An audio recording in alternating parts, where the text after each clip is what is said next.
저는 그 집에 가는 길에 교보타워가 있어요. 교보타워 사거리 아세요? 네, 그 교보문고 있죠. 네. 교보문고 들어가면은 그 지하 1층에 들어가면 입구에 이제 베스트셀러라고 해서 책들이 나와 있는데, 이전에는 자기 개발서죠. 그 전에는 또 심리학 같은 거, 저도 관심이 많아서 많이 읽었던 것 같아요. 책을 자주는 아니지만 들려서 자주 보고는 하는데, 요즘 갔더니 재테크 관련된 서적이 진짜 많아요.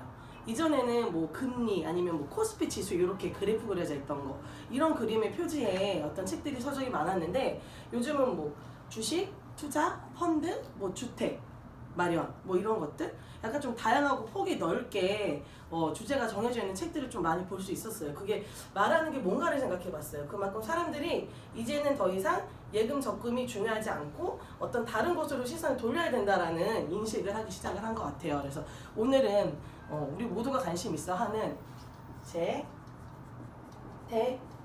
관련된 이야기를 한번 해보려고 하는데요. 재테크, 재물에 의한 테크, 테크놀로지 하죠.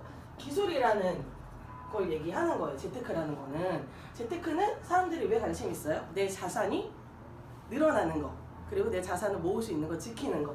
그래서 말 그대로 돈을 불리고, 그리고 모으고 지키는 거. 여기 포인트가 있는데, 사람들은 돈을 불리는 데에 대한 포인트가 제일 많기는 하죠. 예, 그래서 재테크에는 공식이 있을까요, 없을까요? 공식이 있어요.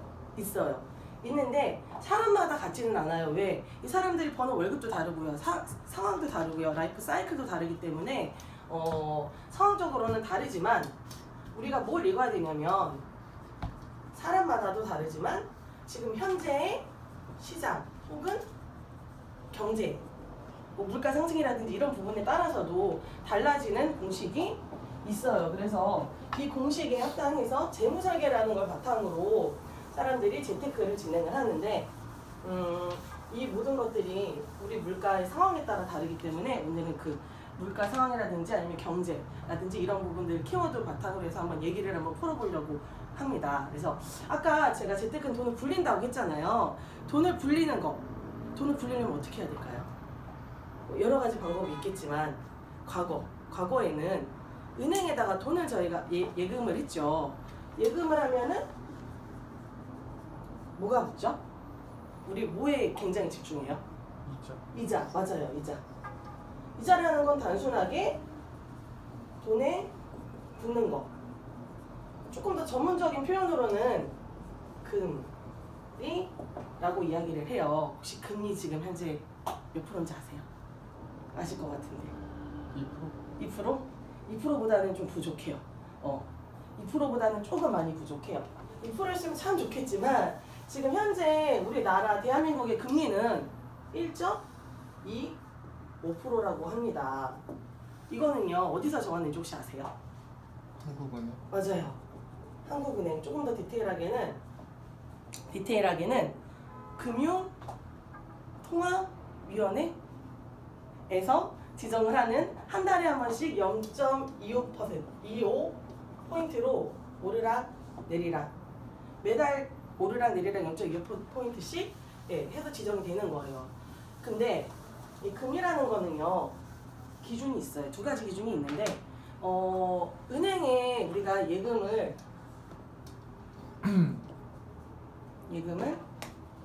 돈을 맡기기도 하고요, 또 예금을 빌리기도 해요. 그래서 예금을 맡기거나 빌리거나 하는 기준에 따라서 금리도 다른데요. 맡기는 이라는 표현을 조금 고급지게 표현하면 어떤 표현이 있을까요? 예금. 그럼 빌리는요? 대출. 맞았어요. 대출이에요.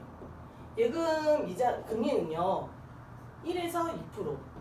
2%보다 높진 않아요. 아무튼 1에서 2% 정도고요. 대출은 예금 이자보다는 당연히 높겠죠. 2에서 10% 정도라고 합니다. 그래서 은행이라는 곳은, 우리가 예금을 은행에다 넣죠. 근데 은행이라는 곳은 이 예금과 대출, 예대 금리라는 걸 가지고 수익을 내는 구조예요. 근데요, 과거에는 예금 금리가 지금보다는 낮았을까요? 높았을까요? 당연히 높았겠죠. 예, 거의 한 15에서 20% 정도까지 높았다고 합니다. 그래서 뭐 우리 엄마 시대만 해도 은행에다가 적금 넣고 예금 넣고 해가지고 이자 받은 걸로 돈 불리는 게 당연한 시대였던 때가 있었어요. 근데 지금은 어때요? 예금 금리가 몇 프로라고요? 1.25%밖에 되지 않아요. 이 1.25%라는 저 금리에 예금을 넣거나 혹은 적금을 넣어가지고 돈을 불릴 수가 있을까요? 우리가 원하는 뭐 주택을 만든다거나 교육비를 마련을 한다거나 그게 현실과 지금 맞을까요? 저는 아니라고 생각을 해요. 그리고 실제로도 많은 사람들이 더 이상의 적금은 내가 돈을 모으고 장기적으로 돈을 모으는 데 있어서 좋은 어떤 방법이라고는 생각하지 않는 것 같아요. 현 시대에서는. 그래서 투자라는 걸 하기 시작을 합니다.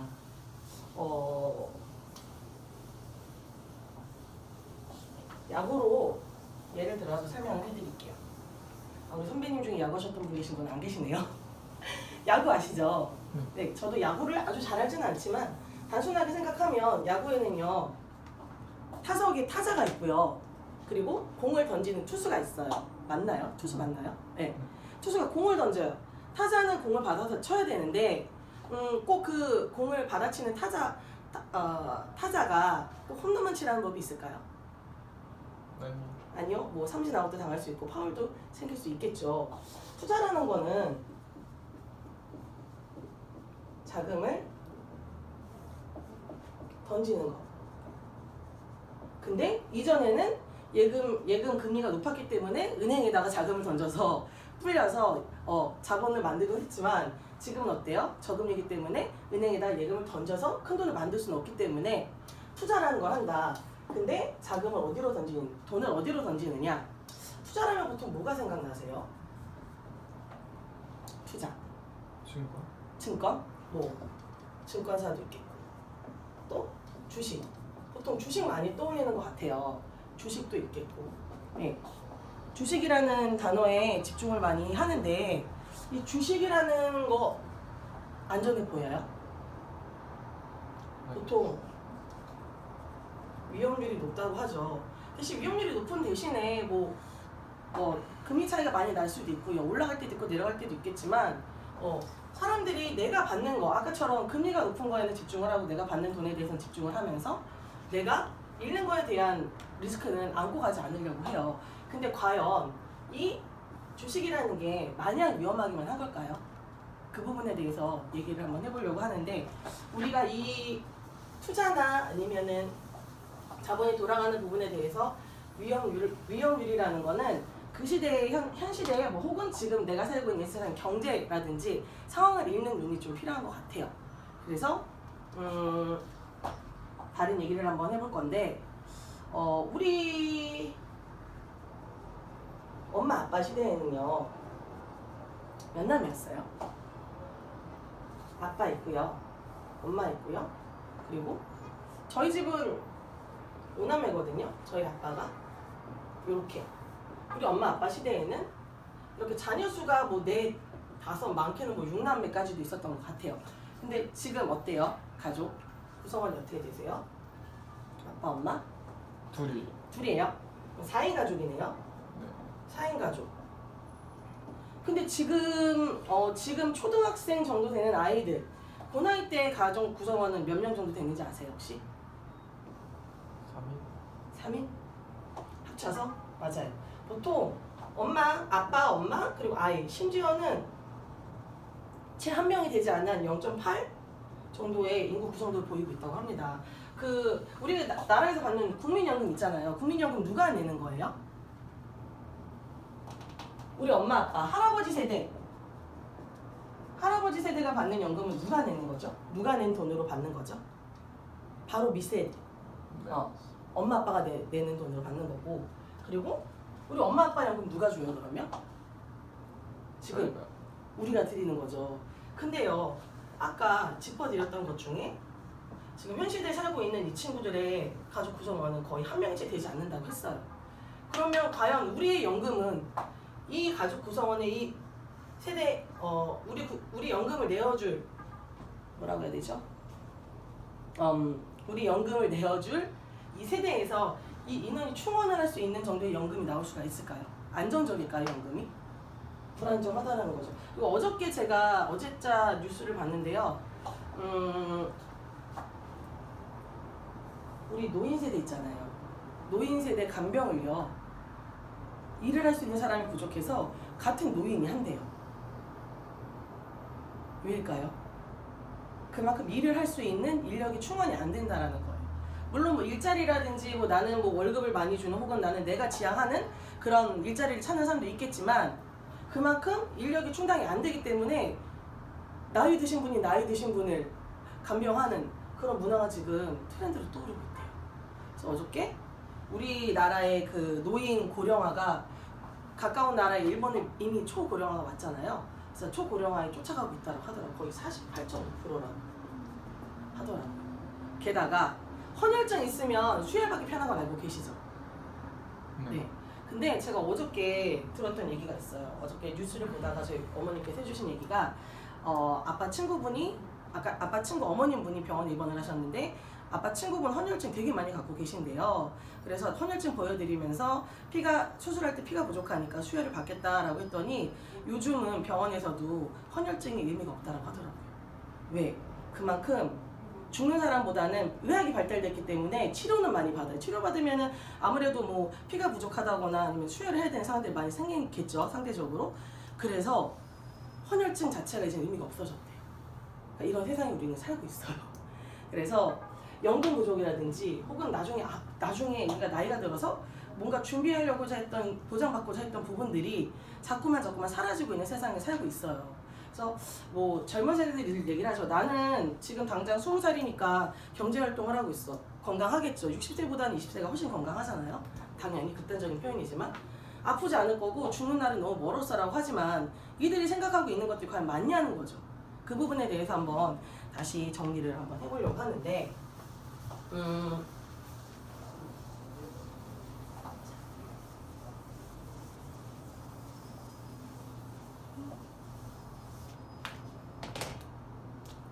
우리가 아까 금리라는 얘기를 했어요. 그래서 금리라는 이야기를 하면서 재테크에는 공식이 있다라고 말씀을 드렸죠. 그 공식은요, 뭐였어요? 재테크 왜 한다고 했어요? 돈을 맞아요.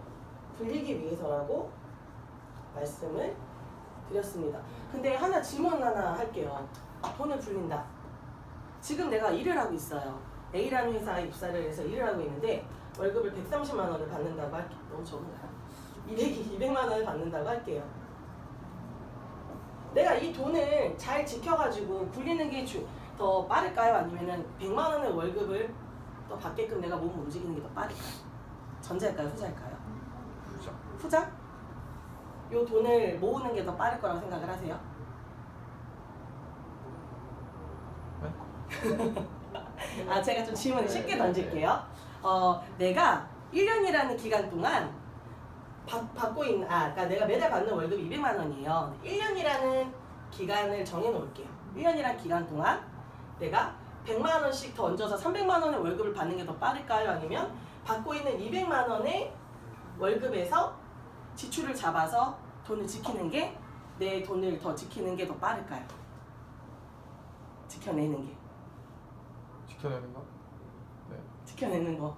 질문 다시 정리해서 해드릴게요, 나중에. 그래서 일단은 사람들은 그렇게 생각을 해요. 내가 돈을 많이 버는 게, 내 돈을 더 불리는 게 더 빠른 시간이 되지 않을까, 더 빨리 가지 않을까, 돈을 모으는 게 더 빠르지 않을까라고 생각을 하는데, 지금 내가 갖고 있는 어떤 그 금액 한도 내에서 내가 그 지출을 잡아냈을 때 돈을 지켜낼 수 있는 게 더 빠르다라는 가정을 지금 말씀을 드리고 싶은 거거든요. 그래서 월 급여가 있을 때 우리는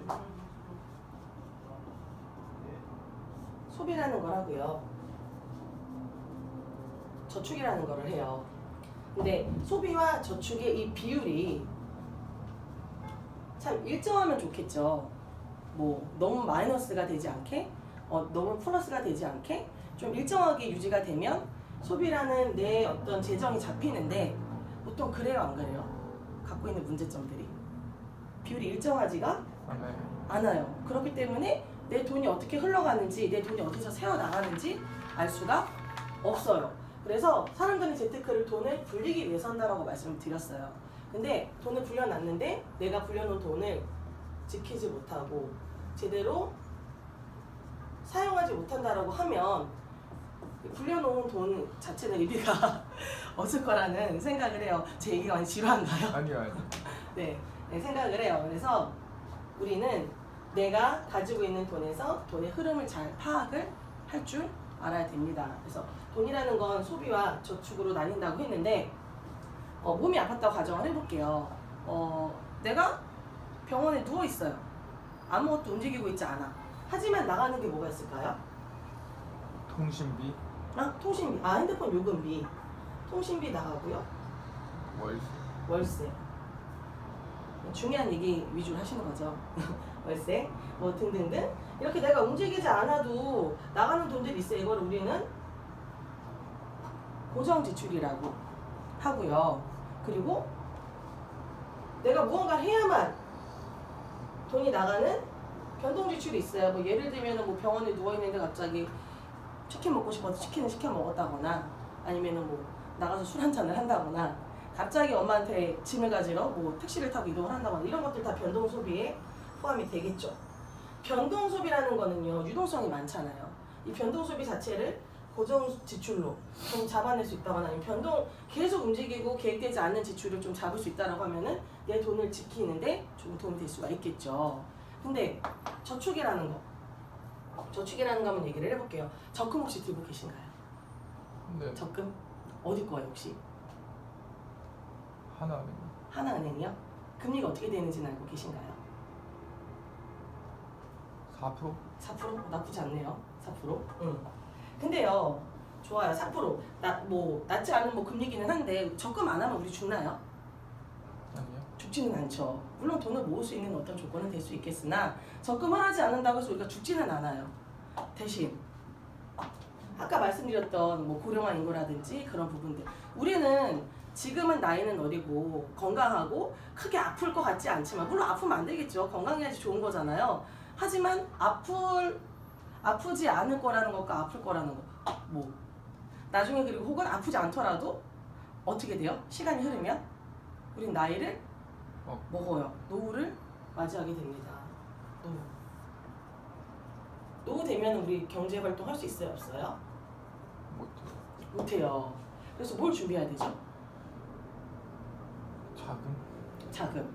자금은 무엇일까요? 내가 나중에 경제 활동이 끊겼거나 소득 기간이 끊겼거나 아파서 움직이지 못했을 때 받을 수 있는 이퀄 연금이 될 수가 있겠죠.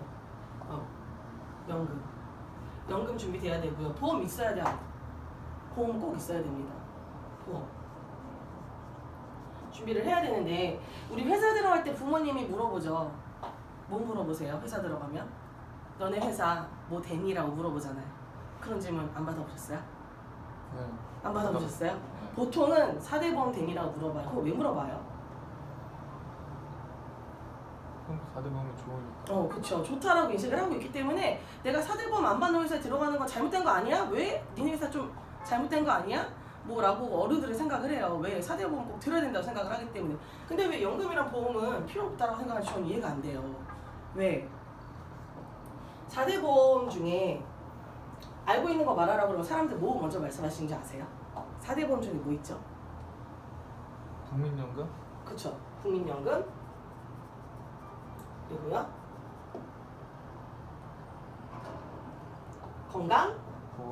건강보험. 이렇게 두 가지를 제일 먼저 얘기를 해요. 근데 저는 그 생각을 해봤어요. 제가 만난 고객 10명 중에 거의 8 이상은 4대 보험 하면은 항상 국민연금, 건강보험 먼저 얘기를 해주더라고요. 왜? 그만큼 내가 중요하다 생각하는 것 같아요. 어른들 또한 회사에서 4대 보험 받는 거 중요하다 생각하기 때문에 항상 강조를 하겠죠. 그래서 국민연금 같은 경우는요, 내 급여의 몇 프로인지 아세요? 9%. 9%를 나중에 내가 소득기간이 끝나고 경제활동을 못할 때 돌려받을 수가 있어요.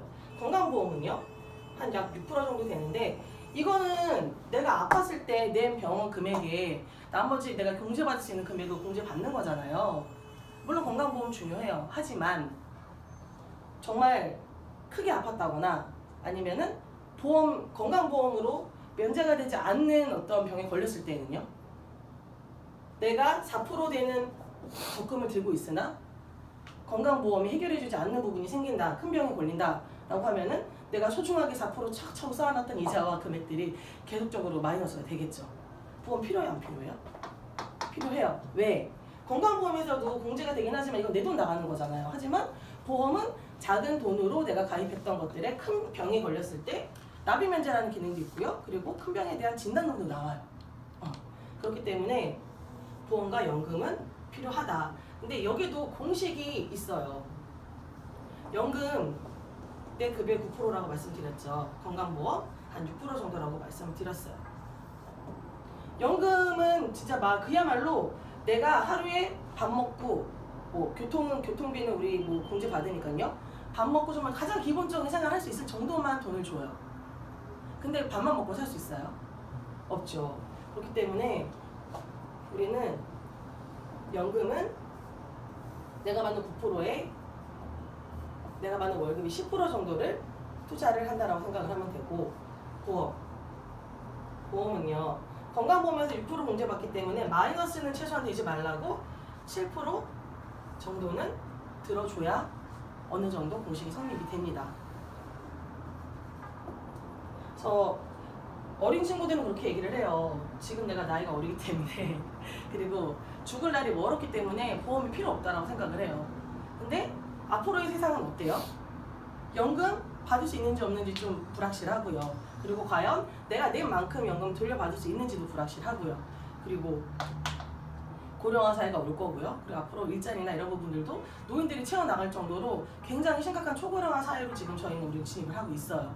그래서 옛날에는 정말 안전하지만 이자 높고 안전한 은행에다가 예금을 해서 이자를 불려가지고 돈을 플러스 시켰지만 현 시대에 맞춰서 위험성은 조금 있지만 그래도 지금 현 시대에 맞는 보험 혹은 연금을 준비를 해서 내가 나중에 아직 먼 훗날에 이르긴 하지만 먼 훗날에 내가 안정적인 삶을 살기 위해서 탄탄한 어떤 집안을 만들어 놔야 되는 건 거죠.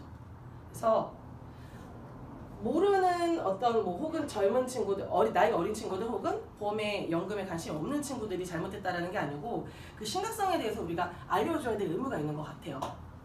그래서 보험이나 연금은 꼭 필요가 없는 게 아니라 꼭 필요하다. 왜? 나중에 훗날에 우리가 안전한 생활 그리고 혹은 내가 클로징 어떻게 해야 되지? 안정성 있는 생활을 하고 내가 꿈꾸는 노후를 맞이하기 위해서 필요하다라고 권하고 제안을 해야 되는 게 맞는 것 같습니다. 나 클로징 이게 아니었는데